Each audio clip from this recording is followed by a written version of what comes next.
မပိုက်သေးကကလေးအတွက်အနာဂတ်တစ်ခုရဖို့မန်ဒီဟာ blind date တစ်ခုကိုခေါ်လောင်းယူပြီးယူသားတန်ရှင်တဲ့ရွာသားတစ်ယောက်ဖြစ်တဲ့ဘက်ကိုသူမဘက်ကိုလှည့်ပြသိမ်းသွင်းခဲ့ပါတယ်။နောက်လာကြပြီးတဲ့နောက်မှာတော့ကျမတန်ဆွမ်းတဲ့ကလေးတစ်ယောက်ကိုမွေးဖွားခဲ့ပြီးဒီကလေးအတွက်တာဝန်ယူပေးရမယ်ဆိုတဲ့အကြောင်းပြချက်နဲ့ဘက်ကိုတာဝန်ယူစေခဲ့ပါတယ်။တာဝန်သိစိတ်နဲ့သူကလည်းမန်ဒီကိုလက်ထပ်ပေးခဲ့ပါလက်ထပ်ပြီးနောက်ဘဝကသူထင်ထားသလိုတာယာလှပခြင်းတော့မရှိခဲ့ပါဘူး။မန်ဒီဟာအိမ်အောင်ရှမတ်တစ်ယောက်ဖြစ်ထမ်းဆောင်တဲ့နေထိုင်ဝင်များကိုမယူနိုင်လို့နေတဲ့ဝက်ဆာလှလှပပဝက်စင်တာမနက်စောစောတောင်းပြီးညအချိန်ပြောင်းမချင်းပြန်မလာတာများပါတယ်။တချို့ရက်တွေဆိုအိမ်ဝတော်ပြန်မလာပါဘူး။ထိုချင်းနေများကပြန့်ကိုမဖော်ပြနိုင်လောက်အောင်စိတ်ရှုပ်တီးတွန်းစီပြီးဆုံးရှုံးသွားတဲ့ခံစားမှုတစ်ခုကိုဖြစ်ပေါ်စေခဲ့ပါတယ်။တဖြည်းဖြည်းဖရန့်ဟာဒီအမျိုးသမီးဟာငါထင်ထားဘလို့တိတ်ခါရှိပြီးခေါင်းမွန်တဲ့သူမဟုတ်ဘူးထင်တယ်လို့တန်တရားဝင်လာခဲ့ပါတယ်။နောက်ဆုံးတညမှာတော့ဖရန့်ဟာရှိသမျှတက်တီတွေကိုစူးစောင်းပြီးမန်ဒီကိုတိတ်ဆိတ်လိုက်ကြည့်ခဲ့ပါတယ်။အဲ့ဒီအခါသူစိုးရိမ်နေတဲ့အတိုင်းပဲအမှန်တကယ်ဖြစ်နေခဲ့ပါတယ်။မန်ဒီဟာအပြင်မှာရှက်စရာကောင်းတဲ့လုပ်ရက်တွေကိုလုပ်နေခဲ့ပါတယ်။အမှန်တရားကိုဘုံမွန်းကြီးမြင်တွေ့သွားခဲ့ပေမဲ့မန်ဒီရဲ့မျက်နှာပေါ်မှာတော့အပြစ်ရှိနေတဲ့ခံစားချက်ကနင်းနေမှအောင်တွေ့ရပါဘူး။အဲ့ဒီအစာအေးဆက်ဆက်မထီမဲ့မြင်အပြုတ်မို့ထိုးတာရှိနေခဲ့ပါတယ်။ဖရန့်ခါသူ့ရဲ့ဂုဏ်သိက္ခာကိုအနှင်းခံလိုက်ရတယ်လို့ခံစားခဲ့ရပြီးဒေါသပေါက်ကွဲသွားပြီးသူမကိုတွင်ချလိုက်ပါတယ်။မန်နီဟ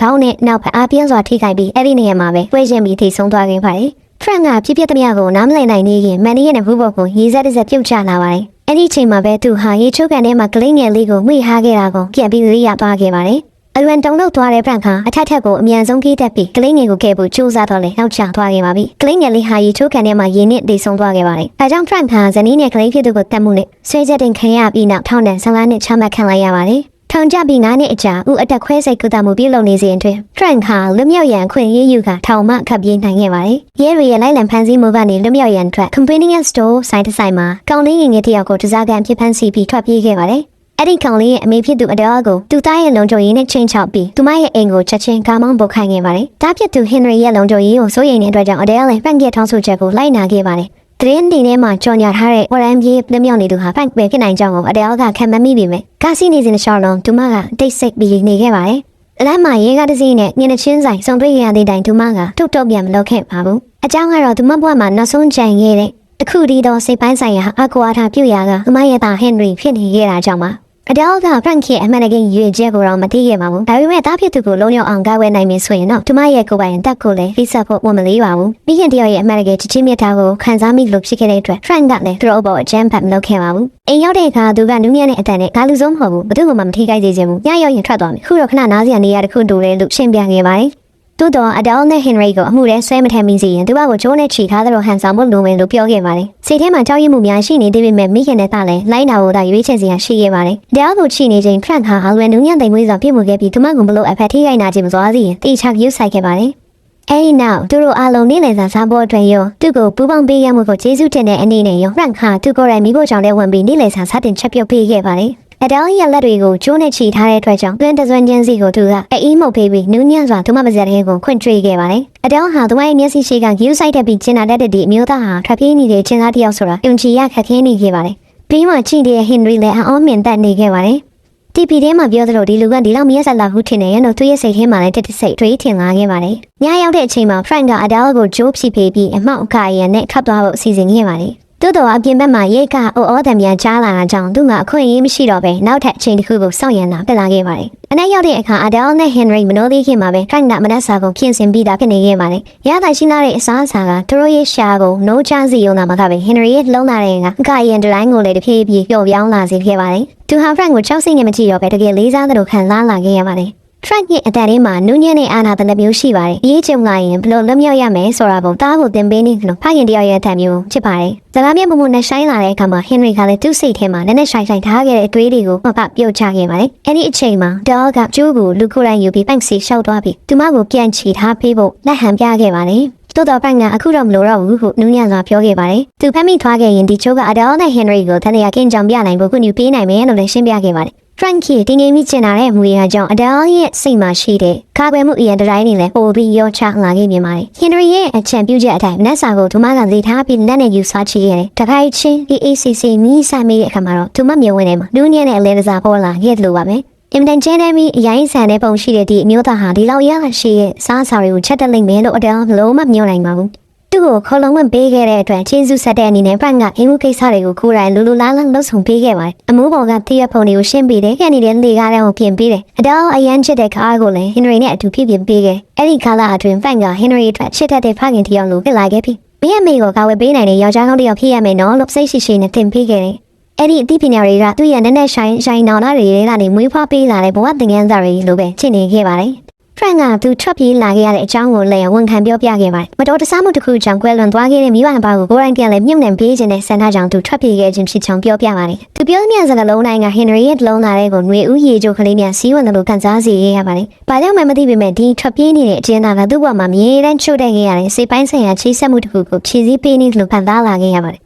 ဒီထွက်ခါနေဝင်ချိန်ထိသူတို့၃ယောက်ဟာအိမ်မှာအတူတူရှိနေခဲ့ကြပါတယ်။နိုင်ချိန်တစ်ခုမှာဖရန့်ကဟင်နရီကို baseball ကစားရင်အင်အားပလို့ထိုးယူရမယ်ဆိုတာကိုစိတ်ရှည်စွာသင်ပေးခဲ့ပါတယ်။သူ့ရဲ့အတန်နဲ့အပြုံးဟာတားကိုလမ်းညွှန်ပေးနေတဲ့ဖခင်တစ်ယောက်တိုင်းဖြစ်နေခဲ့ပါတယ်။ဖခင်ရှိပဲကြီးပြင်းလာရတဲ့ဟင်နရီအတွက်အဲ့ဒီအပူအေးခင်းတဲ့နှွေးထွေးမှုကအလွန်မဲတမိုးရှိလာပါတယ်။အနားမှာချိနေတဲ့အဒဲလည်းအဲ့ဒီမြင်ကွင်းကြောင့်လှုံးသားတနေရမှာမထင်မဲ့ဖက်လှုပ်ခတ်သွားခဲ့ပါတယ်။ဒီလူကသိမဆိုးဘူးပဲလို့သူမစိတ်ထဲမှာမသိမသာမက်ချက်ပြုခဲ့ပါတယ်။အချိန်တို့တစ်ခုအတူရှိပြီးတဲ့နောက်မိခင်နဲ့သားဟာဖရန့်ကထွက်ပြေးနှမြော့နေတဲ့ဝရမ်းပြေးချင်းသားတစ်ယောက်ဖြစ်ကြောင်းကိုတော့နားလာမေ့နေမိကြပါတယ်။အတော်ဟာချုပ်ဘုတ်ကရိယာတစ်ခုကိုထုတ်ပြီးခိုင်ခင်ပေါင်းမီမှာပြဲနေတဲ့နေရာကိုတိတိကျကျချုပ်ပေးခဲ့ပါတယ်။အချုပ်ရာတစ်ချက်ချင်းစီထဲမှာမပြောထွက်နိုင်တဲ့ဂယူးဆိုင်မှုတွေအင်းနဲ့နေခဲ့ပါတယ်။အဲ့ဒီနှွေးထွေးတဲ့အချိန်လေးတော့မှဖရန့်ကအတော်ရဲ့ခြေထောက်ပေါ်ကတရားမှာရဲ့အကြောင်းကိုပြောပြစွာမေးမြန်းခဲ့ပါတယ်။ဒါပေမဲ့အဲ့ဒီနှွေးထွေးမှုကစတင်ငိမ့်လာကစားမှာပဲတကားခောက်တန်ကအရာအလုံးကိုရုပ်ချပေါက်ပဲပြစ်လိုက်သလိုဖြစ်သွားပါတယ်။ဖရန့်ကတုံ့ပြန်မှုအလိုအလျောက်ပဲအဒဲလ်ကိုတစားကန်တစ်ဖွဲကင်ထားပြီးဟင်နရီကိုအဲ့ဒီကအမြင်ပြန်ခိုင်းမှုပြောလိုက်ပါတယ်။တရားပွင့်ကြည့်လိုက်တဲ့အခါအစ်ပြောင်းလာတဲ့အိမ်ကြီးချင်းကမက်မွန်လေးတွေလာပေါ်တာဖြစ်ပါတယ်။အဲ့ဒီအပြင်အနီးအနားမှာလူသားသမားတယောက်လွတ်နေတဲ့ချမ်းမှု3 baby သတိထားဖို့ပြောခဲ့ပါတယ်။ဒါပေမဲ့ဖရန့်ကိုရဲလာထဲပေးရနိုင်မဲ့အကောင်းဆုံးအချိန်ဖြစ်ခဲ့ပြီမဲ့ဟင်နရီကတိတ်ဆိတ်နေခဲ့ပါတယ်။သူကအကြောင်းပြချက်တစ်ခုပေးပြီးအိမ်ကြီးချင်းကိုလိမ့်မှပါနဲ့စွာပြန်လွတ်ခဲ့ပါတယ်။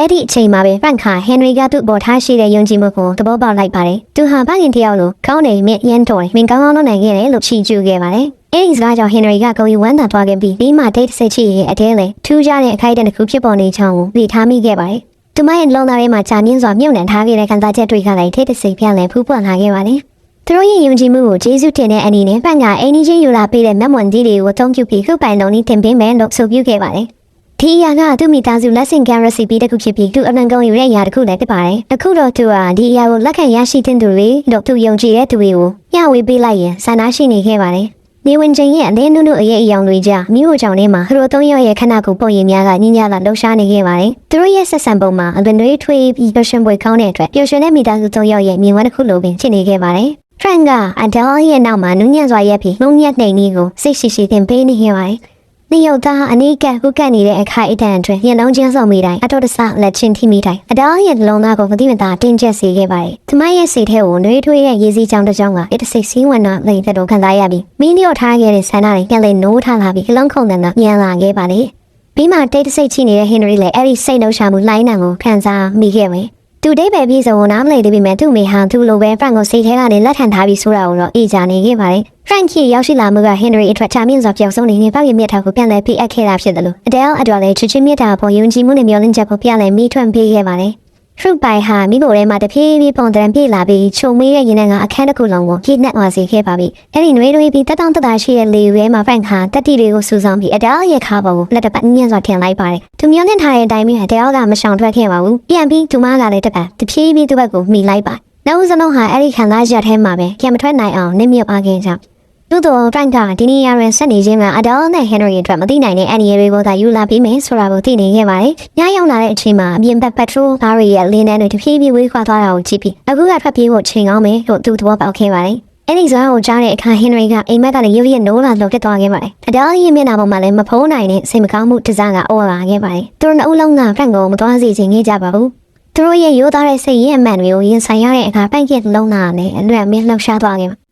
နောက်ဆုံးတော့သူကဆက်နေဖို့ဆုံးဖြတ်ခဲ့ပြီးမှစိတ်ထဲမှာတော့ဒီဆုံးဖြတ်ချက်ကတကယ်မှမှန်မလားဆိုတဲ့လေးလံနဲ့စိုးရိမ်ပူပန်မှုတွေရှိနေခဲ့ပါတယ်။သူ့တော်ဘဝကောင်းတစ်ခုကိုလိုချင်နေဆန္ဒယောက်ျားကောင်းတစ်ယောက်ဖြစ်တာဝန်နဲ့ဝတ္တရားကိုခံယူခြင်းနဲ့စိတ်တို့ကသူ့ကိုဒီမိသားစုအတွင်းတကယ်ပြီးအောင်စီလာစေခဲ့ပါတယ်။ဟင်နရီကသူ့ကိုဖခင်တစ်ယောက်ဖြစ်မြင်နေကြောင်းကိုလည်းလက်ခံနိုင်လာခဲ့ပါတယ်။သူတို့ရဲ့ဘဝတွေကလမ်းကြောင်းအသစ်တစ်ခုကိုကူးပြောင်းနေလို့ဖြစ်လာခဲ့ပါတယ်။အဒေါ်နဲ့နေဝင်ချိန်အောင်မှလက်ချင်းတွဲပြီးရှောက်မသွားနိုင်သေးတာတစ်ခုကလွဲလို့ရှိရင်ဖရန့်ဟာခင်ပွန်းတစ်ယောက်ဖြစ်ထမ်းဆောင်တဲ့နေတောင်းဝန်အားလုံးကိုယူဆောင်ထားပြီးသားဖြစ်နေခဲ့ပါတယ်။အားလက်ချိန်လေးမှာ ballroom dancing ကသူတို့နှစ်ဦးရဲ့ဝိညာဉ်တွေကိုနှစ်သိမ့်ပြီးတဲ့အနည်းလာတစ်ခုပြတ်လာခဲ့ပါတယ်။စကလုံးတွေမှာပါတဲ့မျက်လုံးအကြည့်တွေနဲ့ညဉ့်ညာတက်ချွားတဲ့ခြေလမ်းတွေကသူတို့ရဲ့အခြေအနုညံ့ဆုံးဖော်ပြချက်တွေကလာခဲ့ပါတယ်။ အတိတ်ကမတရားမှုတွေနဲ့နာကျင်မှုတွေကလည်းတပြေးပြေးမှတ်ညာဝေးမှာမိန်ချော့သွားပြီးအဲ့ဒီအတိတ်တွေကပဲသူတို့နှစ်ဦးကိုစုံတွေ့စေခဲ့တဲ့အခွင့်အလမ်းဖြစ်လာဖြစ်သူဖြစ်နေခဲ့ပါတယ်။ဒါပေမဲ့ Franklin Orange ဆိုတဲ့ identity တစ်ခုကသူတို့ရဲ့ပျော်ရွှင်မှုတွေကိုမတည်ငြိမ်မှုတစ်ခုကိုမြဲထည့်သွင်းပေးနေပါတယ်။အဲဒါကြောင့်သူတို့သုံးယောက်ဟာအမြဲတမ်းထားနေရပါတယ်။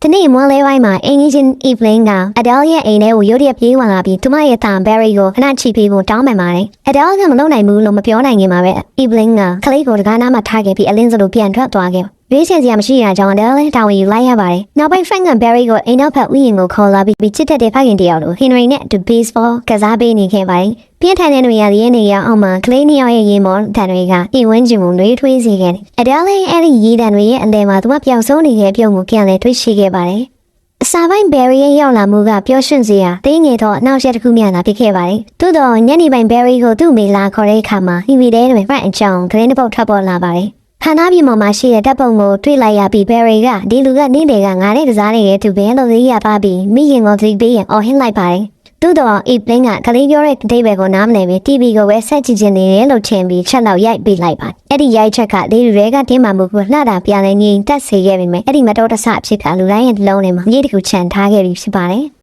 Frank ကဒီမှာသူဆက်နေလို့မကနိုင်တော့ဘူးဆိုတာသိလိုက်ပါတယ်။သို့တော့ Adele နဲ့ Henry ကိုစံပြတ်ထားခဲ့ရမယ်ဆိုတဲ့အတွေ့ကိုသူလက်မခံချင်ပါဘူး။ဒါကြောင့်သူကသူတို့သုံးယောက်အတူတူထွက်ပြေးရမယ်အကြံကိုစတင်စဉ်းစားခဲ့ပါတယ်။သို့တော့ထွက်ပြေးမှုမတိုင်မီ Adele အနေနဲ့ Frank ကိုမပြေဆုံးတဲ့ကုတ်အဖြစ်မှန်ကိုတကယ်လက်ခံနိုင်မှာမလားလို့သိချင်လာခဲ့တယ်။ဒါကြောင့်သူက Henry ကိုမွေးပြီးနောက်မေးပြချင်ခဲ့တဲ့နာကျင်ပွဲအတိတ်များကို Frank ကိုပြောပြခဲ့ပါတယ်။သူမကတခါကနောက်ထပ်ကိုဝင်ရခဲ့မှုပါတယ်။သို့တော့မတော်တဆမှုတစ်ခုကြောင့်ကလေးကိုလူနောက်ကလည်းမရောက်ခင်မှာပဲဆုံးရှုံးလိုက်ရပြီးအဲ့ဒီနောက်သူမဟာနောက်ထပ်ကလေးမပွေးနိုင်တော့တဲ့အခြေအနေကိုရောက်သွားခဲ့ပါတယ်။ Henry ရဲ့အဖေကအဲ့ဒီအမတ်တရားကိုလက်မခံနိုင်ပဲနောက်ဆုံးမှသူ့ကိုဆန့်ပစ်ပြီးသူ့ရုံးကအတွေ့အမှုနဲ့မိသားစုဘဝတစ်ခုစတင်ခဲ့ပါတယ်။ဘဝရဲ့တစ်ခုပြီးတစ်ခုထူထောင်ထိုးနှက်ချက်တွေနဲ့အဲ့ဒီဒဏ်ရာတွေကြောင့်Adele ရဲ့စိတ်ဟာအမမိုးတိမ်တွေထူထပ်လာခဲ့ပြီးသူမဟာအလွန်ပြင်းထန်တဲ့စိတ်ကြဝေဒနာကိုတောင်ခံစားခဲ့မှုပါတယ်။သူမရဲ့ကျေးဇူးရှင်ကတော့သူမရဲ့သားဖြစ်သူ Henry ပါပဲ။ Henry ရဲ့ဖြစ်တည်မှုကသူမကိုဆက်လက်ရှင်သန်ဖို့ခွင့်အားတစားကိုပူဆောင်ပေးနိုင်ခဲ့ပါတယ်။ယခုတစ်ချိန်ထွက်ခွာဖို့စဉ်းစားရခြင်းကအတိတ်ကိုအပြည့်အစုံနှုတ်ဆက်ဖို့နည်းလမ်းတစ်ခုဖြစ်ပေမဲ့ Adele ရဲ့စိတ်ထဲမှာတော့ Frank ကသူမကိုသူမရဲ့ဖြစ်တည်မှုအတိုင်းလက်ခံပေးနိုင်မှာမလားလို့ကြောက်ရွံ့နေခဲ့ပါတယ်။ Frank ရဲ့စကားတွေဟာ Adele ရဲ့ပိတ်ပင်ထားတဲ့လုံသားရည်အရင်ကိုစီးချက်ညီစွာကျလာတဲ့ကြောက်စီခဲရီလိုဖြစ်နေခဲ့ပါတယ်။သူရဲ့စကားတွေဟာသူမရဲ့ခံစားချက်တွေကိုလှုပ်ရှားစေတဲ့ပြင်နက်ခင်းရဲ့တိမ်နီချမ်းကပထမဆုံးတည်အောင်ကြည့်လို့ပဲသူမရဲ့မှောင်မိုက်နေတဲ့ကမ္ဘာကိုအလင်းပေးပြီးပျော်ရွှင်မှုအသစ်တွေကိုပျော်လင့်ချက်အသစ်တွေကိုပေးခဲ့ပါတယ်။အတေချာစဉ်းစားဆုံးဖြတ်ပေးတဲ့နောက် Adele နဲ့ Frank ဟာထွက်ပြေးမဲ့အစီအစဉ်ကိုအသေးစိတ်စတင်ရေးဆွဲခဲ့ကြပါတယ်။သူတို့မသိနိုင်ကြပဲ Henry ကအဲ့ဒီအရာအလုံးကိုတကားနောက်ကနေကြားနေခဲ့ရပါတယ်။နောက်တစ်နေ့မှသူကမိခင်ကိုဖူကောင်းတဲ့ထွက်ပြေးလမ်းကြောင်းတွေထွေးပေးနိုင်ဖို့စာကြည့်တိုက်ကိုတွားပြီးစာအုပ်တွေယူလာခဲ့ပါတယ်။သို့တော်ကံကြမ္မာဟာမြေလှိပ်ွက်တွေပေးတတ်ပါတယ်။စာကြည့်တိုက်မှာ Henry ဟာသူ့အသက်အရွယ်လောက်ရှိတဲ့မိန်းကလေးတစ်ယောက်ကတည်းက Eleanor ကိုတွေ့ခဲ့ပါတယ်။သူ့မိနဲ့ Frank ကြားကခံစားချက်တွေရဲ့နှမိုးခြင်းခံခဲ့ရတယ်လို့ပင်ချစ်ဆိုတာကိုနားလေကစား Henry ကမတိမတာဆွဲဆောင်မှုတစ်ခုကြောင့် Eleanor စီကိုရှောက်သွားပြီးရင်းတုံတုံနဲ့စကားစပြောခဲ့ပါတယ်။စကားပြောရင် Eleanor ရဲ့မိဘများကကွာရှင်းထားကြောင်းပို့ဆိုတာကသူမအမေရဲ့အိမ်တော်ဘက်အစ်စ်ကသူမကိုအိမ်ထဲကထောင်ထုတ်ပြလိုက်ကြောင်းသိလာခဲ့ရပါတယ်။သူမရဲ့ကံကြမ္မာကိုကြားပြီး Henry ကအလွန်ဆာနာမိသွားပါတယ်။အဲ့ဒီနောက်သူကသူ့အမေနဲ့ Frank ကြားစတင်ဖော်ပလာခဲ့တဲ့ခံစားချက်တွေကိုမျှဝေပြောပြခဲ့ပါတယ်။အဲ့ဒီအခိုက်အတန့်မှာသူတို့နှစ်ဦးရဲ့လုံးသားတွေကလည်းကံကြမ္မာချောင်းတူနေတဲ့လမ်းတစ်ခုတည်းပေါ်မှာလာတာအိမ်တစ်လုံးထွေးတယ်လို့ဖြစ်နေခဲ့ပါတယ်။ Eleanor ရဲ့စကားတွေက Henry ကိုစိတ်ထဲမှာနည်းနည်းရှိုင်တွေးစေခဲ့ပါတယ်။ညနေအိမ်ပြန်ရောက်တဲ့အခါသူမိခင်သည် Frank နဲ့ပြောရှင်စွာခနေတာကိုတွေးလိုက်ရပါတယ်။သူမရဲ့မျက်နှာပေါ်မှာအတိတ်ဝန်တော့ဝန်ဖို့မရှိတော့ပဲတောက်ပပြီးတောက်ဝင်နေခဲ့ပါတယ်။ဝမ်းမြောက်ဝမ်းသာဖြစ်နေတဲ့ Adele ကအမှန်တရားအားလုံးကို Henry ကိုပြောပြဖို့ဆုံးဖြတ်ခဲ့ပါတယ်။ Henry ကမိကကိုပြောတော့ငါ့ကိုပြစ်သွားတော့မလားလို့ကြောက်နေခဲ့ပါတယ်။ Eleanor ကသူမိခင်ရဲ့လက်လက်မှုကိုခံရမယ်လို့ထင်နေခဲ့ပါတယ်။သို့တော့ခံကောင်းစွာနဲ့သူမိခင်ဟာကိုချိုးချပြီးအေးဆက်တဲ့မိန်းမမဟုတ်ခဲ့ပါဘူး။သူမဟာကိုယ့်ရဲ့လက်မှုတစ်ခုအတွက်မိမိရဲ့သားကိုဆွန့်ပစ်မိသူမဟုတ်ခဲ့ပါဘူး။နောက်ဆုံးတော့သူတို့သုံးယောက်ဟာတူထောက်ပါပြီးဘဝအတူတစ်ခုစတင်ရန်ဆုံးဖြတ်ခဲ့ကြပါတယ်။နောက်တနေ့မနေ့အစောပိုင်းမှာသူတို့ဟာမစ္စည်းများကိုစတင်ထုတ်ပိုးကြပါတယ်။မထွက်ခွာမီ Henry က Eleanor ကိုနောက်ဆုံးတစ်ခါတွေ့ချင်ခဲ့ပါတယ်။တစ်ဖက်မှာငါ့အမေငါ့ကိုဆွန့်ပစ်ဖို့ဆိုပြီးပြောရှင်မှုကိုမျှဝေခြင်းတလို့တစ်ဖက်မှာလည်းသူစိတ်ဝင်စားလာခဲ့တဲ့သူမကိုနှုတ်ဆက်ချင်တာကြောင့်ဖြစ်ပါတယ်။သို့တော်သူစကားပြောမှသွားပြီး Eleanor က Adele နဲ့ Frank ရဲ့မန်တရားကိုခံမမိသွားခဲ့ပါတယ်။ Henry ရဲ့မျက်နှာပေါ်မှာကြောက်ရွံ့မှုတစားလင်းသွားခဲ့ပါတယ်။သို့တော် Eleanor ဟာစိတ်ထားကောင်းမှုတစ်ယောက်ဖြစ်ခဲ့ပါတယ်။သူမကဘသူ့မှမပြောပါဘူးလို့ကတိပေးကအဲ့ဒီကလေးကိုသူမရဲ့ပမာဆုံးနဲ့လည်းစိတ်ခတ်ပေးခဲ့ပါတယ်။အိမ်ပြန်ရောက်တဲ့အခါ Henry ကသူ့ရဲ့သွေးသားဖခင်ထံစာတစ်စောင်ရေးဖို့ဆုံးဖြတ်ခဲ့ပါတယ်။အဲ့ဒီစာကအပြစ်တင်ခြင်းတော့မဟုတ်မကျေနပ်မှုမှာပေါက်ဖွာလာတဲ့စာမဟုတ်ပဲအတိတ်ကိုနူးညံ့စွာလက်ခံခြင်းနဲ့နာခဲ့အတွက်မျောလင့်ချက်များနဲ့ပြည့်နေတဲ့စာတစ်စောင်ဖြစ်ပါတယ်။သူကစာကိုလှပတဲ့စာရီထဲကိုထည့်ပြီး Frank နဲ့သူ့အမေပစ္စည်းထုတ်နေချိန်မှာတေးတဆိတ်သူ့ဖခင်အိမ်ကိုသွားပြီးစာတိုက်ပုံနဲ့ကိုယ်တိုင်သွားထည့်ခဲ့ပါတယ်။ အဲ့ဒီခိုက်တဲ့မှာဟင်နရီရဲ့လုံသားထဲမှာအရင်ကမခံစားဘူးခဲ့တဲ့ငြိမ်ချမ်းမှုတစ်မျိုးပေါ်ပေါက်လာခဲ့ပါတယ်။သို့တော့အိန္ဒိယလက်မှာအဒဲလ်အပေါ်အရင်ကတည်းကစိတ်ဝင်စားနေခဲ့တဲ့ညီရရှိတယောက်ကဟင်နရီကိုတွေ့သွားပါတယ်။ဟင်နရီကမလို့ဘူးလို့ပြောနေပြီးမဲ့သူကကလေးတယောက်နဲ့လမ်းလျှောက်နေတာမလုံးကြဘူးဆိုပြီးအိမ်ပြန်ပို့ပြင်မယ်လို့အတင်းချက်ခါပေါ်တင်လိုက်အိမ်သားကိုရောက်တဲ့အခါအဒဲလ်ကရေကားပေါ်ကနေတားပြသူဆင်းလာတာပုံမြင်ပြီးစိတ်ထဲမှာတောင်းလောက်သွားခဲ့ပါတယ်။ကံကောင်းစွာနဲ့အဲ့ဒီအရာကတန်တရားတစ်ခုများတာဖြစ်ခဲ့ပါတယ်။အေးရရှိကဟင်နရီကိုလမ်းမှာတယောက်ထဲတွေ့လို့စိုးရိမ်ပြီးနီးနားမှာဝရမ်းကြီးတယောက်ရှိနေကြောင်းသတိထားဖို့လာပြောခဲ့တာဖြစ်ပါတယ်။အဲ့ဒီအချိန်မှာဘော်ထဲမှာရှိနေတဲ့ဘက်ကလည်းအရာအလုံးမတွေ့မြင်ခဲ့ပြီးသူ့အတွက်အချိန်မများတော့ကြောင်းသိလိုက်ပြီးအဒဲလ်ကဘန်ကိုမြန်သွားပြီးဝေထုတ်လာဖို့ပြောခဲ့ပါတယ်။သို့တော်ဘန်မှာငွေအများပြားထုတ်ယူရမယ်ဆိုရင်ရုပ်တရှိတဲ့အကြောင်းပြချက်တစ်ခုလိုအပ်တယ်လို့ဘန်ကပြောခဲ့ပါတယ်။မန်နေဂျာရဲ့စူးစမ်းမေးမြန်းမှုတွေကြောင့်အဒဲလ်လည်းကြောက်ရွံ့ပြီးတုန်လှုပ်လာခဲ့ပါတယ်။အဲ့ဒီရေးတကြီးအချိန်မှာပဲဟင်နရီကပတ်တင်ပေးခဲ့တဲ့စကားတစ်ခုကိုရေးရလိုက်ပါတယ်။မန်တီယာဟာတခါတလေအကောင်းဆုံးဖုံးပယ်မှုဖြစ်နိုင်တယ်ဆိုတဲ့သင်ခန်းစာပဲဖြစ်ပါတယ်။သူ့ရဲ့ဖြေဆိုချက်ကဘဝန်တန်းတွေကိုရေမောစေလို့တန်တရားတွေကိုလည်းပျောက်ကွယ်သွားစေခဲ့ပါတယ်။တစ်ဖက်မှာအိမ်မှာဖရန့်ကမီးပြင်းနေချိန်အတွင်း Evelyn မြို့ရရောက်လာခဲ့ပါတယ်။ချင်းရင်ရသူကအဒဲလ်ခေါ်ထားတဲ့ repairman မှာလို့အန်ဆောင်ခဲ့ရပြီးအဲ့ဒီအရာက Evelyn ရဲ့တန်တရားကိုလာတာတောက်ပေးနိုင်ခဲ့ပါတယ်။ Evelyn ထွက်သွားပေမဲ့သူမတကယ်ယုံသွားရင်လားမသေးကြခဲ့ပါဘူး။မကြမီပဲ Henry နဲ့ Adele တို့အိမ်ပြန်ရောက်လာခဲ့ကြပါတယ်။ထွက်ခွာဖို့အစဉ်သင့်ဖြစ်နေကြချိန်မှာပဲအပြင်ဘက်ကရဲကားအော်တန်တွေပြင်းထန်စွာကြားလာခဲ့ရပါတယ်။အဲ့ဒီချိန်မှာအားလုံးရဲ့စိတ်ထဲမှာကြောက်ရွံ့မှုလိုင်ကအားကောင်းစွာဝင်ရောက်လာခဲ့ပါတယ်။ Adele က Frank ကိုချစ်တယောက်ထဲထွက်သွားတော့လို့အလင်းစလိုပြောခဲ့ပါတယ်။သို့တော့ Frank ကအဲ့ဒီလိုထွက်သွားလိုက်ခြင်းဟာ Adele နဲ့ Henry အတွက်လိုအတိတ်ပဲရှိမယ်ကိုသိနေခဲ့ပါတယ်။သူကကိုမိသားစုကိုနောက်ဆက်တွဲစူးကျိုးတွေအားလုံးကိုခံစားခိုင်းပြီးကိုယ်တိုင်ထွက်ပြေးသွားတဲ့တာဝန်မဲနဲ့ယောက်ျားမျိုးမဖြစ်ချင်ခဲ့ပါဘူး။သူဟာ Adele ကိုရင်ဝင်နဲ့ဆွဲသွန်းလိုက်ပြီးအစိုးရမှုနူးညံ့စွာနှစ်သိမ့်ပေးခဲ့ပါတယ်။အဲ့ဒီနောက်အချိန်မရှိတော့တဲ့အတွက်သူမကိုဂျိုးနဲ့မြင်းမြင်းပြန်ချီပြီးနူးညံ့ပြီးချစ်ချင်းပြေးဝနေခဲ့တဲ့နဲ့အဆုံးနှုတ်ဆက်စကားကိုပြောခဲ့ပါတယ်။အဲ့ဒီချိန်မှာ Adele ဟာမထိန်နိုင်အောင်ငိုနေပြီးဟင်းဟအောက်ကိုပောက်ကွယ်သွားတဲ့ Frank ရဲ့နောက်ကျောကိုမျက်ရည်တွေနဲ့ချိနေခဲ့ပါတယ်။ Frank ရဲ့အချက်လက်ကိုဘသူဖော်ထုတ်ခဲ့တယ်ဆိုတာကိုဘသူမှမသိပါဘူး။သူဟာထောင်ကနေထွက်ပြေးမှုနဲ့ကလေးတစားကန်လုံးမှုအတွက်ပြစ်ဒဏ်10နှစ်ထပ်မံချမှတ်ခံလိုက်ရပါတယ်။အကျဉ်းသားတွေတန်းဆောင်တဲ့ကားကတပြေးပြေးဝေးကွာသွားခြင်း Adele ရဲ့မျက်ဝန်းထဲမှာ၄ရောင်လေးနဲ့မိန်ကျော့သွားခဲ့ပါတယ်။ခုဆိုရင်တော့ Frank ကနောက်ထပ်20ကိုထောင်ထဲမှာကုန်ဆုံးရတော့မှာဖြစ်ပါတယ်။ Adele ဟာ Frank အပေါ်တင်ထားတဲ့ဆွဲချက်တွေကိုရှော့ချပေးနိုင်ဖို့ရှိနေများစွာကိုတွေးဆောင်ပြီးအတက်နိုင်ဆုံးစူးစမ်းခဲ့ပါတယ်။သို့သောသူမရခဲ့တာကတော့တင်းကျပ်တဲ့သတိပေးစာတွေနဲ့ညှင်းပယ်မှုတွေသာဖြစ်ခဲ့ပါတယ်။ရှိနေများရဲ့စကားများကသူမကိုနာကျင်စွာအကျက်ရိုက်စေခဲ့ပါတယ်။အဆုံးမရှိတဲ့စိတ်ညစ်မှုနဲ့ရုန်းကန်မှုတွေအပြီးမှာသူမဟာလက်လျှော့လိုက်ရပါတယ်။သို့တော့အဲ့ဒီအရာဟာ Frank ပေါ်ထားတဲ့သူမရဲ့စိတ်ခံစားချက်ကိုစွန့်လွတ်ခြင်းမဟုတ်ခဲ့ပါဘူး။ Adele ဟာထောင်ထဲကိုချခဏသွားတွေ့ပြီးမြေတားနဲ့ကြိုးဆိုင်မှုတွေပေးနေတဲ့စာတွေကိုအမြဲပို့ပေးနေခဲ့ပါတယ်။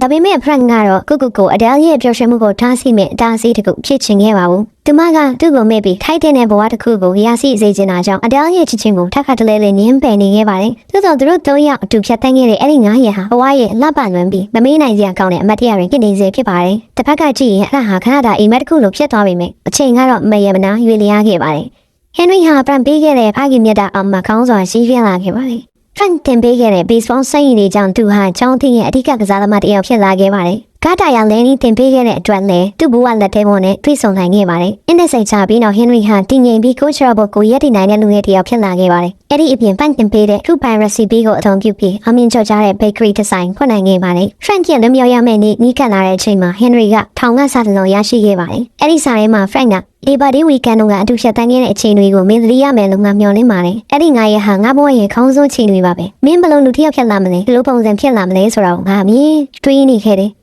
နောက်တော့ဒီနေ့မှာစားကျင်စရာပိုင်းတစ်လုံးနဲ့အတူမင်းကိုပြန်တွေးလိုက်ရတာငါတကယ်ကောင်းယူပါတယ်လို့ရေးထားပါတယ်။အဲ့ဒီစာထဲမှာ Frank ဟာဂရီတစ်ခုလည်းပေးထားတယ်။ဒီတစ်ခါတော့ Adele ကိုထပ်ပြီးရင်ခွဲစေချင်တော့ဘူး။ကန်ချမာကခွင့်ပြုမယ်ဆိုရင် Adele နဲ့လွတ်လပ်နေသေးမယ်ဆိုရင်ငါ့ကိုတစ်ခါတော့ထပ်ဆုံခွင့်ပေးပါလို့ Henry ကိုတောင်းဆိုထားတယ်။ Henry သိနေခဲ့ပါတယ်။သူ့မိဟာအဲ့ဒီအိမ်ထဲမှာပဲ20ကြာစောင့်နေခဲ့တယ်ဆိုတာ Frank ပြန်လာခဲ့ရင်အိမ်ကိုရှမ်ပေးမှဆိုလို့သူမကအဲ့ဒီနေရာကနေတပွားမှမခွာခဲ့ပါဘူး။ဒီလိုနဲ့အချိန်ကြီးကြာကြီး Frank နဲ့ Adele တို့နောက်စလုံးက run ဆက်မှုရဲ့အချင်းတော်များရန်တက်ရှင်နေခဲ့ကြပြီးသူတို့ကိုရှင်းတန်စေခဲ့ဒီမှာမရင်းရိုင်နဲ့မျောလင်းချက်တစ်ခုသာဖြစ်ပါတယ်။တစ်ဖက်မှာမီယိုနေသွားတဲ့ချစ်ချင်းမြတ်တာတစ်ဖက်မှာလည်းမပြုတ်ပဲယုံကြည်မှုတရားတစ်စင်အဲ့ဒီနှစ်ခုကပဲသူတို့ကိုတခြားလုံးချိတ်ဆက်ထားပေးခဲ့ပါတယ်။ဘဝမုံတိုင်းတွေကိုကြော်ဖြတ်ပြီးတဲ့နောက်အဆုံးမှာတော့ကန်ချမာကသူတို့နှစ်ဦးကိုပြန်လဲဆုံတွေ့ဝင်ပေးလိုက်ပါတယ်။အချိန်တွေရဲ့အဆုံးမှာပြန်လဲတွေ့ဆုံလာတဲ့လုံးသားတစ်ခု။အရင်ကဝါတာတာလာမြင်ရတဲ့မျက်နှာတစ်ခုဟာတဖြည်းဖြည်းကြည်လာပြီးနောက်ဆုံးတော့တရားရဲ့မျက်လုံးတွေမှာတယောက်သာကျန်ရတော့ပုံရိပ်ဖြစ်သွားခဲ့ပါတယ်။အဲဒီရိုးရှင်းတဲ့ပွေဖတ်မှုတစ်ခုကိုသူတို့နှစ်ပေါင်းများစွာဆောင်ဆိုင်ခဲ့ထားရပါတယ်။ ပြန်မတွေ့ခင်ကသူတို့နောက်ဦးစလုံးဟာကိုယ်စိတ်နှောင်ကြိုးတွေနဲ့ကိုယ်တိုင်ချိနှောင်ခံထားခဲ့ရသူတွေဖြစ်ပါတယ်တကယ်တော့အဲ့ဒီနှောင်ကြိုးတွေကပဲသူတို့ရဲ့ကံကြမ္မာတွေကိုအချင်းချင်းချိတ်ဆက်ပေးခဲ့တယ်လို့ဆိုရပါမယ်